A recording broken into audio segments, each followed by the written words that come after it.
A galaxy at war. The Star Wars Skywalker Saga spans 9 major films, plus a few extras that tell a grand sweeping story about the cosmic struggle of good versus evil, the dark side versus the light.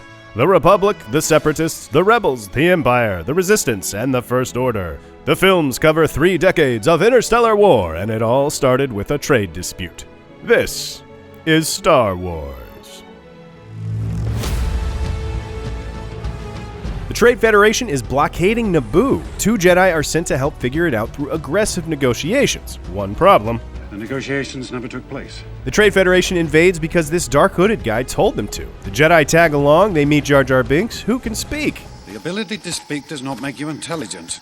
Ouch. Harsh. Anyway, they go for a swim, there's always a bigger fish. They make it to the capital and rescue Naboo's queen Padme Amidala and hightail it off-world thanks to a plucky astromech droid who managed to not get exploded while he fixed the ship enough to escape. Happy beeps. But the ship is still messed up. They have to make a pit stop on Tatooine to fix it, and that's where they meet this future evil and prolific killer disguised as this smallish human. I'm a person, and my name is Anakin. Sure, okay. Anakin is strong in the Force. He's awesome at pod racing, and this Jedi put his life at risk to cheat at gambling and get the ship fixed. On the way out, they make a discovery. The Sith have returned. Darth Maul attacks, but our heroes escape. They make it back to Coruscant and cause Supreme Chancellor Valorum to lose his job, replacing him with Senator Sheev Palpatine. A surprise, to be sure, but a welcome one. The Senate can't save Naboo, so Padme, Jar Jar, and the Jedi decide to do it themselves, and it works. But Darth Maul is back, so Padme and her attack squad get to work while the Jedi handle business, which is going great until Obi-Wan does not like this. But our heroes rally. Anakin blows up the mothership, Padme retakes the capital, and Obi-Wan Kenobi avenges his fallen master by attacking the high ground. The Trade Federation defeated, Naboo has been saved, the Sith have returned, but the Jedi don't know who they are. Obi-Wan takes on Anakin as his Padawan apprentice, which will probably work out great. We will watch your career with great interest. It's about 10 years later, and somebody's trying to kill Padme. She needs protection, so Yoda puts Obi-Wan and Anakin on the case. They stop another assassination attempt before they find a clue. What you got here is a Camino saber dart, which leads Kenobi to Kamino. Meanwhile, Anakin and Padme sneak off on vacay. Kenobi meets Jango Fett, and is that his clone son, Boba? Yep. They make clones on Kamino, and they've made a bunch of them for the Republic. This all seems weird, so Kenobi and Jango have a quick fight about it. Jango escapes, and Kenobi tracks him to Geonosis, where Count Dooku and his separatist co-conspirators are hiding out. And, wouldn't you know it, Kenobi gets captured while doing recon work. Meanwhile, Anakin is doing super mission critical work during his important assignment on Naboo. I don't like sand. He and Padme take a detour to Tatooine, and Anakin says hi to his mom. Scratch that, he says bye to his mom, and he does not like this. I killed them all. And not just the men, but the women and the children too. Kind of a red flag, but Padme ignores it. Obi-Wan's in trouble on Geonosis, so they cut the vacay short to help him out. And we decided to come and rescue you. Good job. Our heroes escape, chaos ensues, and all seems lost until the Jedi show up. This party's over. Mace kills Jango, but the Jedi look defeated until Yoda shows up with that army of clones. Obi-Wan and Anakin chase down Count Dooku, but he makes them look like chumps. Thankfully, Yoda shows up and chases off Dooku, who escapes with his secret project. Our heroes survived, but a dark cloud has covered the galaxy. Begun. The Clone War has.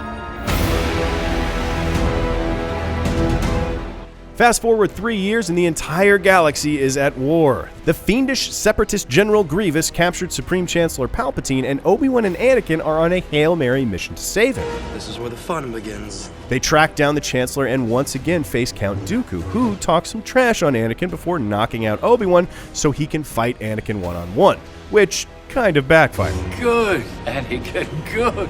Kill him. Do it. Oh yeah, Anakin's got a dark side. Kenobi wakes up, Grievous escapes, and they deliver the Chancellor back to Coruscant. Another happy landing. Guess what? Padme's pregnant, which is weird because Anakin is having dreams that she dies in childbirth. Palpatine wants Anakin on the Jedi Council so he can spy on them. The Jedi Council says sure, but won't grant him the rank of Master. Also, they want Anakin to spy on Palpatine. Have you ever heard the tragedy of Darth Plagueis the Wise? I thought not. Not a story the Jedi would tell you. Plagueis was a Sith Lord so powerful in the Force he could save the people he loved from dying. Anakin is intrigued, but conflicted. Meanwhile, Obi-Wan heads to Utapau, Hello there. General Kenobi! where he kills General Grievous. So uncivilized. Anakin figures out that Palpatine is the secret Sith Lord behind the Clone Wars, which is awkward because he's also the Senate. I am the Senate. See? He embarrasses the Jedi before being slowed down by Mace Windu, giving Anakin a choice, which he makes pretty quickly. And just like that, Anakin's a bad guy now. Palpatine renames him Darth Vader and sends him to clean out the temple, which he does very thoroughly. When he gets sent to Mustafar, Padme follows him, which makes him mad. But he gets even madder when he figures out Kenobi came along for the ride. He reacts badly. So now Obi-Wan and Anakin have to fight. They do lots of spins and flips and stuff until Obi-Wan shuts it down. It's over, Anakin! I have the high ground! Don't try it! Anakin tries it. It doesn't go so great. Obi-Wan leaves him for dead and escapes. Palpatine scoops up Anakin. Padme gives birth to twins on Polis Massa. Luke. Obi-Wan takes Luke to grow up in secret on Tatooine, while Leia heads off to Alderaan with Jimmy Smits. As Darth Vader takes his final form, the Emperor informs him that Padme is dead. Vader does not like this. The Galactic Republic is no more. The Empire seizes control of the galaxy, and Emperor Palpatine begins construction on that secret project. Quick intermission: about 6 years after this, young Han Solo meets Chewbacca and Lando, wins the Millennium Falcon, and does the Kessel Run in 14 parsecs. 12! Whatever.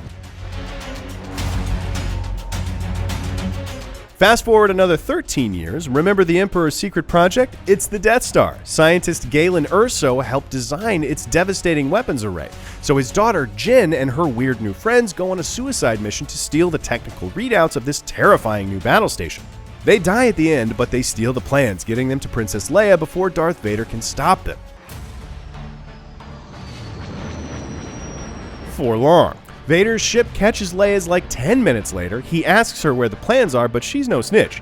She hid the plan in the plucky astromech and sent him to Tatooine. He meets Luke and a crazy old hermit living beyond the Dune Sea. Help me, Obi-Wan Kenobi.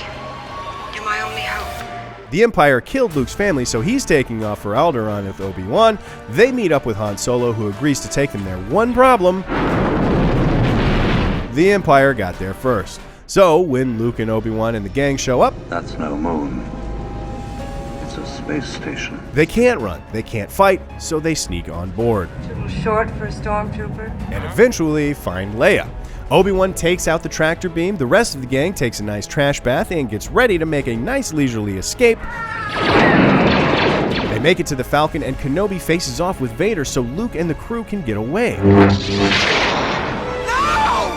Everybody escapes, but it was a trap. They let us go. Han gets paid, so he dips out while the Rebel Alliance takes the Death Star readouts and plans an attack, and Luke is going to join them despite having never flown one of these X-Wings before. Most of the Rebel pilots die, even the best and the brightest among them, leaving only Luke, dead Kenobi telling him to ditch his electronics and wing it. Always a good plan. Vader threatens to shoot him down, but Han shows up with blasters blazing, clearing the way for Luke's impossible shot. The Death Star is destroyed, Vader is headed who knows where, and everybody gets a medal for participation, except Chewie.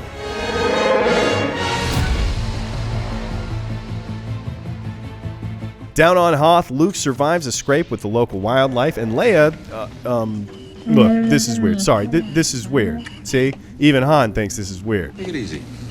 The Empire is still pretty angry about losing the Death Star, so they find the Rebel base and counterattack. They're successful, despite the fact that Ozzel is a moron. Clumsy as he is stupid. AT-ATs start mowing down Rebels, so Han gets Leia out of there while Luke leads the fight against the Walkers. The Rebels scatter, Luke and R2 are off to Dagobah to complete his Jedi training. Han, Leia, Chewie, and 3PO are running for their lives and end up getting an up-close look at a ravenous monster. Coincidentally, so does R2. Luke meets Yoda, who teaches him some neat tricks. Vader hires some bounty hunters to find Han and Leia and mistakes this one for actually being dangerous. No disintegration. He finds the Millennium Falcon in the garbage as Han and Leia head off for Bespin, where Luke is also headed after a Force vision convinces him to bail on his training. Han and Leia meet up with Lando, who seems nice, but isn't. You see, Vader wants to capture Luke, so he forces Lando to give up Han and Leia as bait. I had no choice. They arrived right before you did. So they freeze Han Solo in carbonite, planning on doing the same to Luke, but... Impressive. Most impressive. Meanwhile, Lando turns cloak again, and Chewie ain't having it. Vader finally quits toying with Luke and lets him in on a little secret. I am your father. Luke does not like this.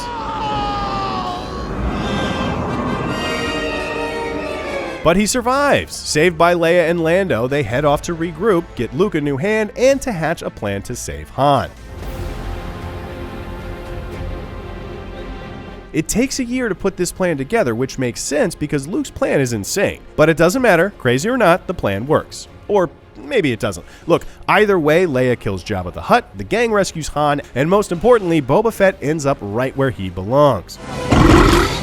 Luke heads back to Dagobah to complete his training while the rest of the gang regroups with the Rebel Alliance. Luke gets back to Yoda, who confirms that Vader is his dad, and then he dies. But not before this. There is another Skywalker. Well, who could it be? Leia. It's Leia! Luke bails to rejoin the Alliance, and they send him right back out on a mission to the forest moon of Endor with Han, Leia, Chewie, and the gang to disable the shield generator protecting the second Death Star. So they make it to Endor, and it's going great until everybody almost gets eaten because that's what Ewoks clearly do, like all the time. Leia and 3PO save the day, and Luke just got here, but he's gonna bail because he's gotta go confront Darth Vader, but not before he tells Leia she's his sister. Awkward. So they split up and get ready to fight, but everyone just immediately gets captured, so the plan is off to a great start. Luke thinks there's still a chance to redeem Darth Vader. I know there is good in you. The Emperor hasn't driven it from you fully. Palpatine tempts Luke to turn to the dark side. Meanwhile, Han, Leia, and Chewie are doing just a bang-up job with the shield generator thing, and up in orbit, Lando and the Rebel fleet get ready for another full-scale assault on a moon-sized space station with a planet-destroying super laser. Oh, by the way, the Emperor knew they were coming. It's a trap! Then a bunch of stuff happens at once. Luke loses his patience and attacks. An army of Ewoks joins the party, kicking off the fight on the ground while Lando and the fleet just try to not get exploded by that Death Star. Luke gains the high ground and refuses to fight, and Vader doesn't like either of those things. He starts threatening Leia, so Luke loses it, defeats him by disarming him, and Palpatine likes that a lot. Good. But Vader decides that he doesn't like that either and tosses Palpatine down the open reactor shaft that was placed in the Emperor's throne room for some reason. At the same time, the Ewoks help the Rebels blow up the shield generator, Lando and the Rebels blow up the second Death Star, Luke lays Vader to rest, and everybody celebrates. And Leia and Han even get together after she fills him in. He's my brother.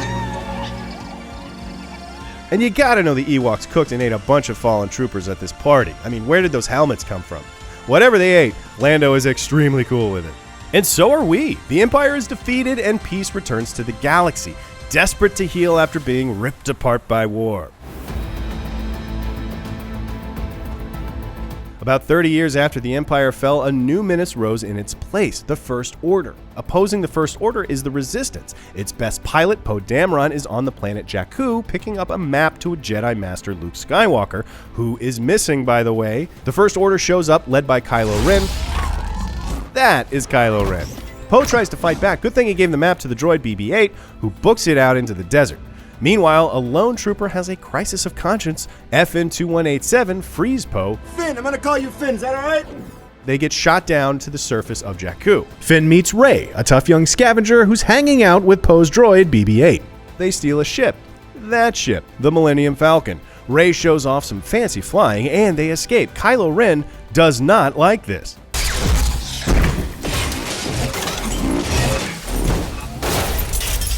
He and the First Order want to find Luke Skywalker first and destroy him, so Kylo is on the hunt.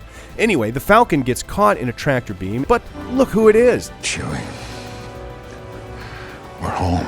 The First Order has its own Death Star. It's called Starkiller Base. It's as big as a planet, and it's capable of wiping out an entire system at once. Han takes Rey and Finn to Takodana. There, Rey discovers a famous lightsaber. That lightsaber was Luke's and his father's before him, and now it calls to you.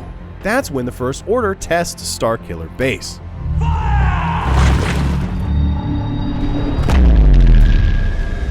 Wiping out the Senate, the ruling body of the New Republic, Kylo captures Rey and retreats. The Resistance forces touch down and we meet who leads them. It's also where we find out who Kylo really is. Leia, I saw her son. He was here. Finn reunites with Poe. We learn that R2-D2 has been on low power mode and that the map BB-8 was carrying was incomplete. Back on Starkiller Base, Han and Leia's son uses the Force to probe Rey's mind to locate Luke Skywalker, but she turns the tables on him. She uses the Force to escape the very next chance she gets. Kylo does not like this.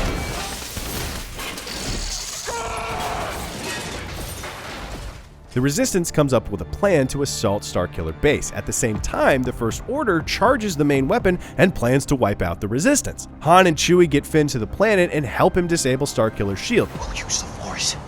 That's not how the Force works. They force Captain Phasma to lower the shields, then go looking for Rey. The Resistance shows up and the fight is on. Starkiller's weapon is still charging. The Resistance is running out of time.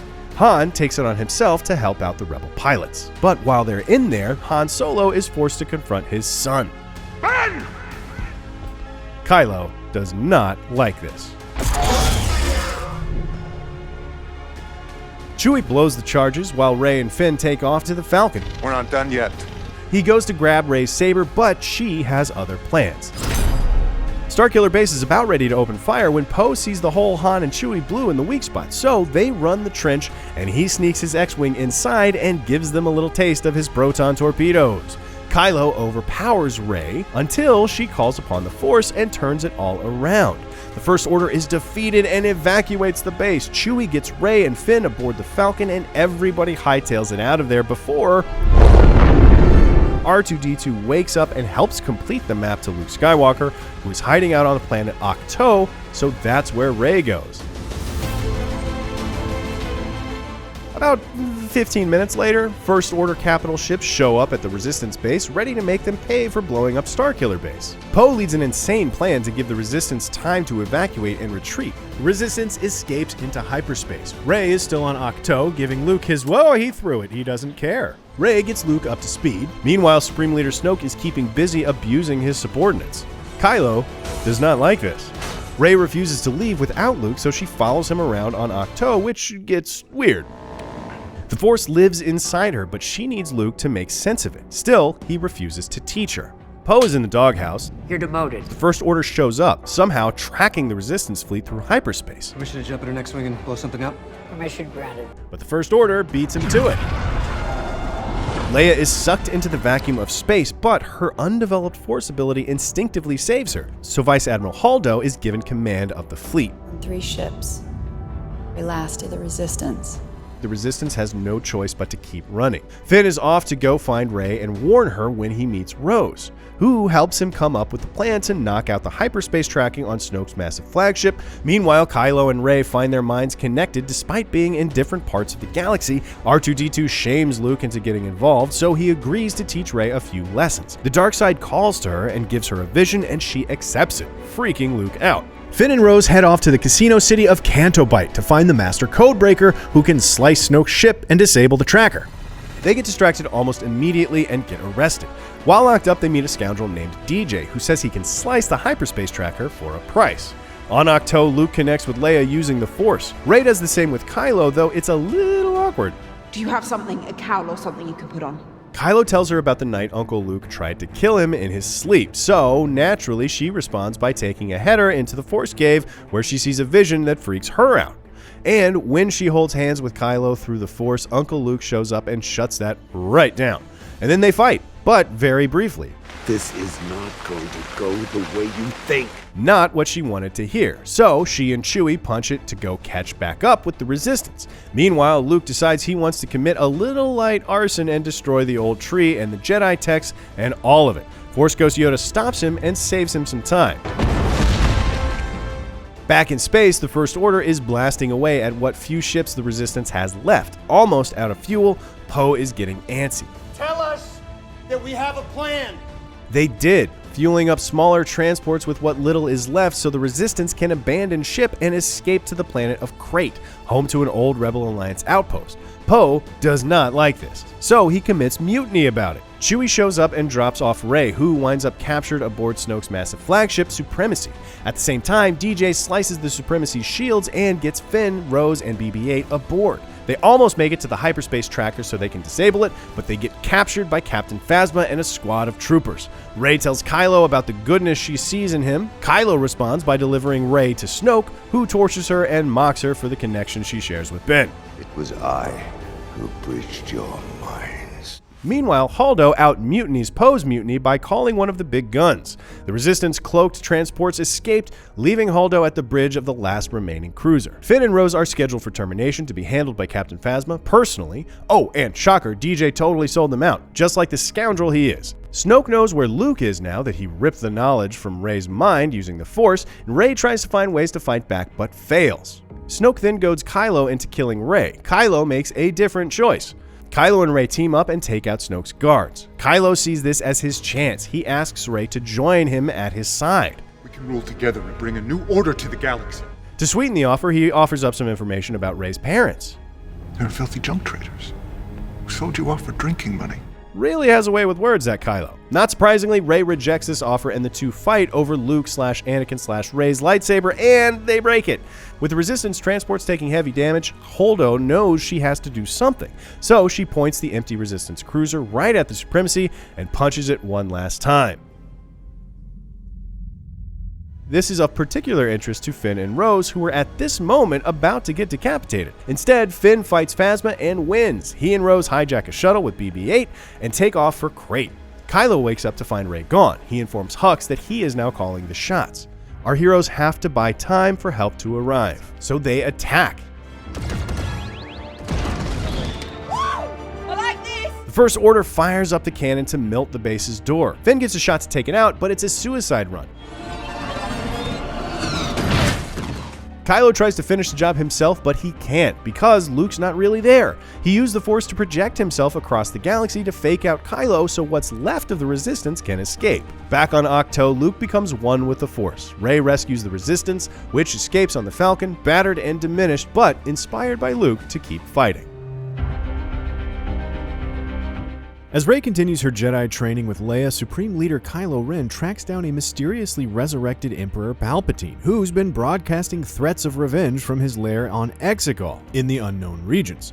Now, you may be thinking this is a laser tag arena in the back of a roller rink in 1997, but no, this is Palpatine's lair, and that is Palpatine's festering, gassy, reanimated clone corpse. Palpatine charges Kylo with killing Rey, thereby ending the Jedi, and in return, he'll get control of the Final Order, a soggy fleet of Star Destroyers and a promotion to Emperor. Historically, Skywalkers go 50-50 on this one, so watch this space. Word of Palpatine's massive fleet on Exegol reaches the Resistance, and Rey recalls reading that Luke had been searching for Exegol before he died. See, only way to get there is by using a Sith Wayfinder, and Kylo Ren has one of the two in existence. So, Rey and friends follow Luke's notes to Pasaana to look for the second Wayfinder.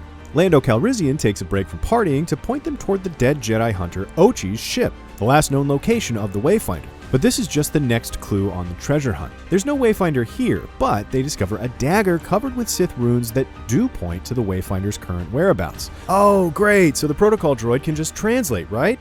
My programming forbids me from translating it. No, Sith is a no-no language, so they're going to have to take 3PO to Babu Frick, a droidsmith on Kijimi, who can jailbreak him into being able to give up the Wayfinder's location.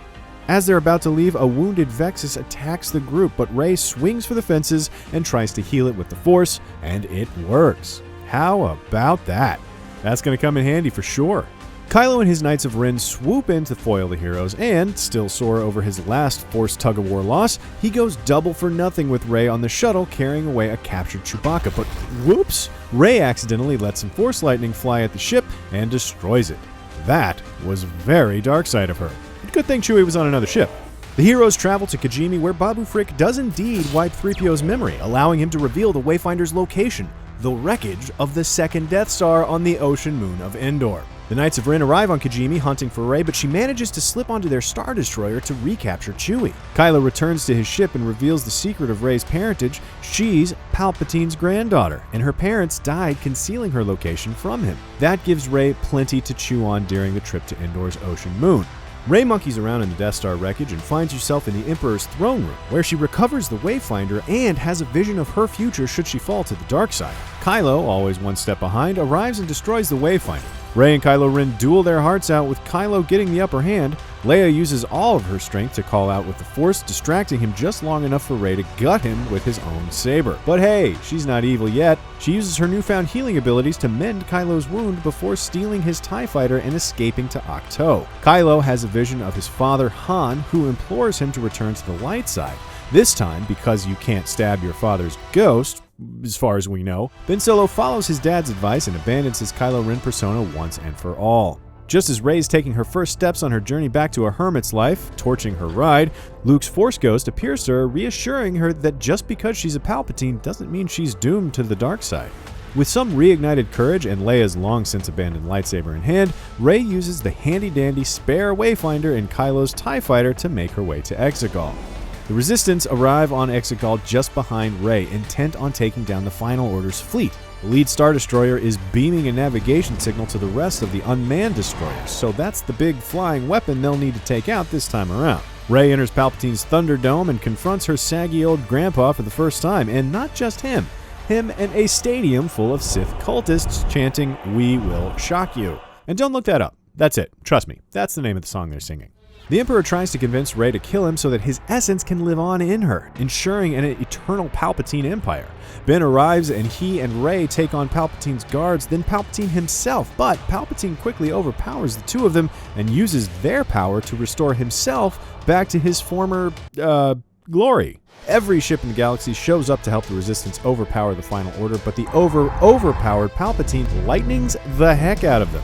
Screaming triumphantly that all the Sith live in him, the voices of all of the fallen Jedi reach out to Rey, giving her the strength to rise and confront Palpatine one last time. Rey blows Palpatine away with his own Force lightning, and the Final Order fleet follows suit.